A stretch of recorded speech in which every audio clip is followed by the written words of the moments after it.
போடா திராவிடமே, போயா கருணாநிதி, போயா சோனியா காந்தி, ராஜபக்சே அப்படின்னு கூட திட்டலாம். என்னன்னு திட்டலாம். அவங்க காசு கொடுத்தா என்ன வேணாலும் செய்யக்கூடிய இலி கூட்டம். அதனால் திராவிட கூட்டம். இந்தியாவினுடைய இந்த குப்பை கிட்டத்தட்ட ஒரு ஆண்டுக்கு அதை மறுசுழற்சி செய்தால் 1,00,000 கோடி. ஆனா எவனும் பண்றது இல்ல. அந்த 1,00,000 கோடியில 13 விழுக்காடு பங்கு தமிழ்நாடு.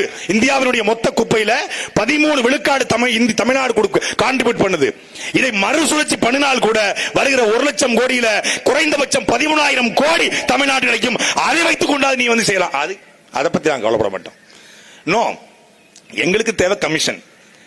கல்லா அள்ளிக்க கமிஷனை கொடு, மண்ணா அள்ளிக்க கமிஷனை கொடு, கிராவலா அள்ளிக்க கமிஷனை கொடு, மண்டலா அள்ளிக்க கமிஷனை கொடு. நீங்க எங்களை திட்டுறீங்களா? நல்லா திட்டுங்க, கொஞ்சம் கமிஷன் மட்டும் கொடுங்க சீமான். அவன் அன்னை அவன் நினைக்கிறான் ஸ்டாலின் சீமானுக்கு பணம் கொடு. டேய், நாங்க ஒரு 500 கோடி கொடுத்தா அவங்கள அப்படி கூட திட்டலாம்டா. அவங்கள அப்படி கூட திட்டலாம், அப்படி கூட திட்டலாம். போடா திராவிடமே, போயா கருணாநிதி, போயா சோனியா காந்தி, ராஜபக்சே அப்படின்னு கூட திட்டலாம். என்னன்னு திட்டலாம். அவங்க காசு கொடுத்தா என்ன வேணாலும் செய்யக்கூடிய இலி கூட்டம். அதனால் திராவிட கூட்டம்.